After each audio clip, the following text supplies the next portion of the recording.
Hello everybody, hope you are well. As I absent for here, today I'll show you how to lock your profile on Facebook on iPhone. If you open the Facebook app,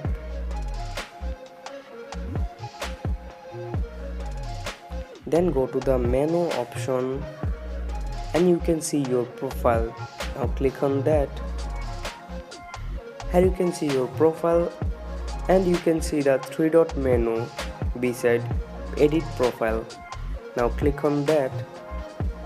Here you can see an option that lock profile. Now click on that and you can see the lock profile option. And remember the feature of lock profile. Only friends will see the photos, posts, stories on your profile. Only fans will see your full-size profile picture and cover photo, and people will still able to search you and send you friend request.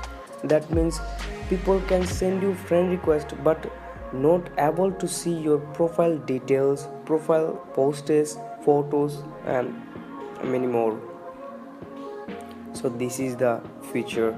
Now scroll down and click on lock your profile. Yeah, you have done. You locked your profile. Only your friends can see your photos, posts, stories on your profile. I hope this video helps you. If this video helps you, then don't forget to thumbs up. Don't forget to subscribe our channel for more informative tips and tricks videos. Thank you.